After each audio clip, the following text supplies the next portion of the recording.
Hello, my name is Chris Taylor. I am the founder and creative director at Gas Powered Games, and we're here today to show you Dungeon Siege 2. This is the long-awaited, much-anticipated sequel to Dungeon Siege that we are very excited about finishing and showing you here today. All right, we're just now heading out of the town of Calrathia with our party, and we're going to mix it up with these Mukrim and Borga. All right, let's take them down, and we can see the damage that we're doing, the red numbers floating up. They're attacking us in number here. All right, and I love those plasma globes as they bounce around in the world. You never know what they're going to hit. We've got a few more monsters to go, and I believe if we finish off this last monster, we had one of our characters go up in level. So we're going to go into Lothar's inventory and then into his specialties panel, where we see that we only need to apply one more skill point and we'll get the whirling strike power. By assigning that, we'll have that power now available to the character. We have that on a hotkey, and when we go into battle, we can quickly access that power. Now let's keep on heading down the path with our party. Oh, and this is perfect. We've got some Orthrak now that we can drop this power onto and really do a job. Oh boy, and there we go. We killed some of those monsters off. Let's follow up now with a Harvest Soul power, and 1-2 punch, we're able to take them out quickly. That's awesome. Oh, and there's some more plasma globes just for effect. That's awesome. So this is terrific. This is what powers are all about. Having them in a 1-2 punch combination to knock out some really big monsters, probably a level boss.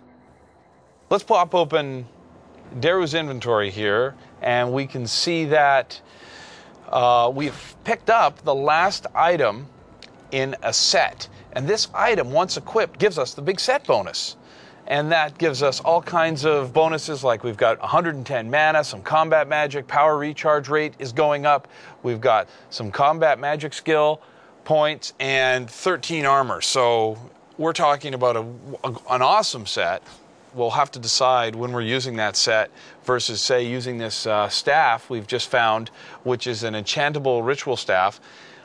Enchantable means we can go visit the enchantress back at town.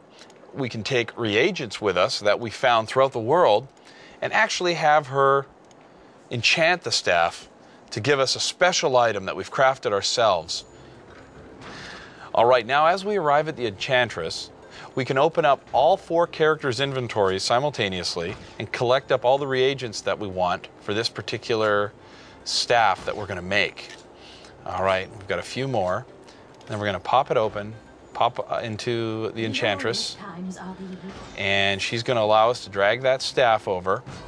And now we can put the reagents into this box, and we can see that each one of these reagents is going to give us a different bonus. Here we have some mana steel, and we have +2 to intelligence. So let's go ahead and create that item by enchanting. It's going to cost us 1,400 gold, and now we take that item and put it back in our inventory, which we can use, we can give to another character, or perhaps sell. All right, let's head out now. I've got a whole different party to show you in a different part of the world. The battle has brought so many travelers. And what we're going to do is hire some characters into our party that are available here at the inn.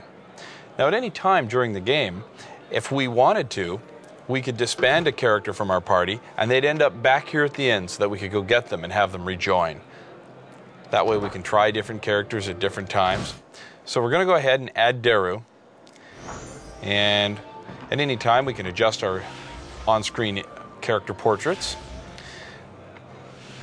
We're going to get on this awesome transportation system that's up here.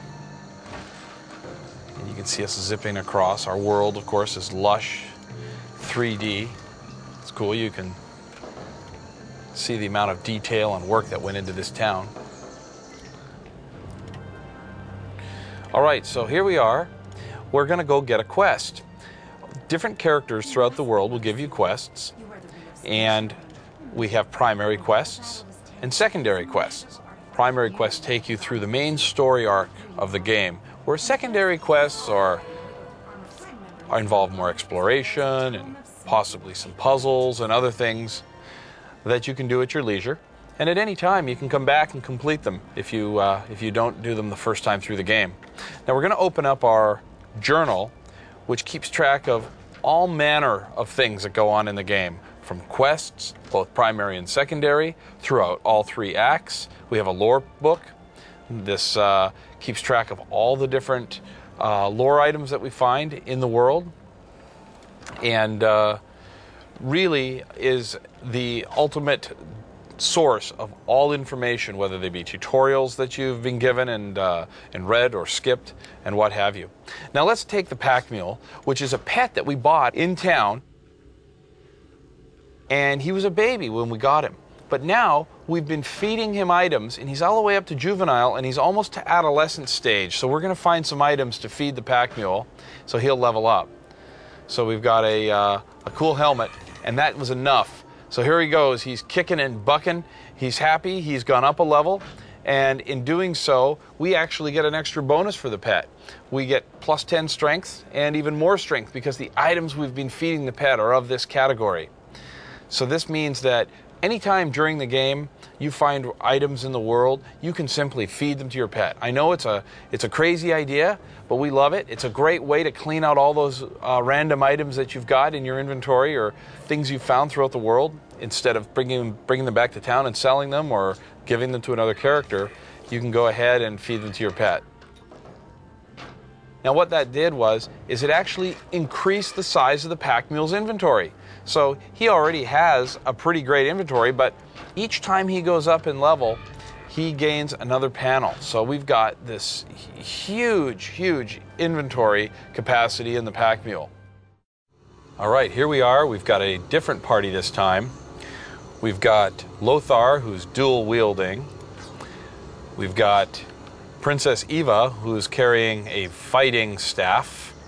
We've got our heroes carrying a magical staff. And our pet this time is a scorpion. We call this pet the Scorpion Queen. Now we're going to jump on the teleporter and take you out to the Grellian jungle.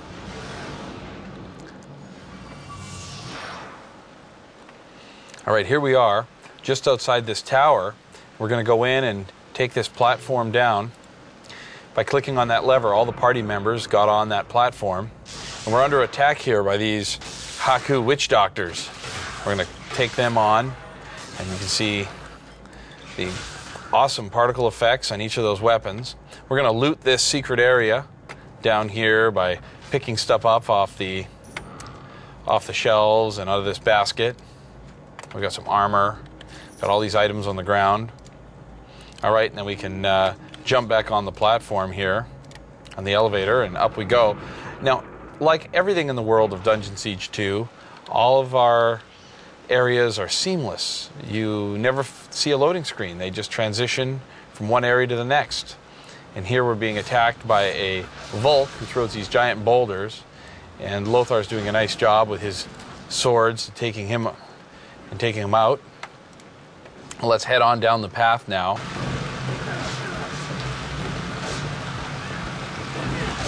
Help me, young one. And we see that the Azunite Scholar is under attack by these plague dryads. And he's defending himself, but he's in trouble. So we're going to go in there and rescue him. And holy man, Princess Eva's wicked on that fighting staff. Okay, we're going to do short work here. Now we're going to just head on down the path for now and talk about a new addition to Dungeon Siege 2 called Incantation Shrines.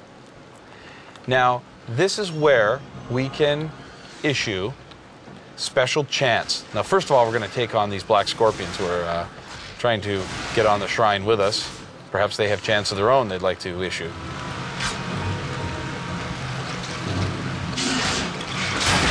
Now that we're here and we can pull open our journal and go into the lore section, and in chants we can recite a chant based on what we found.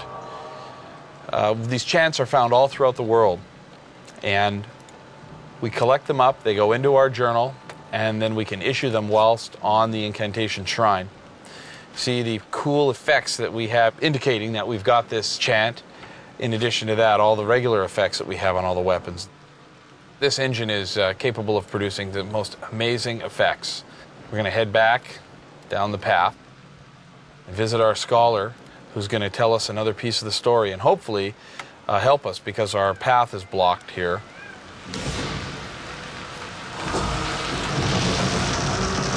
All right, so he's clearing this path with his magic and allowing us to head out into the world.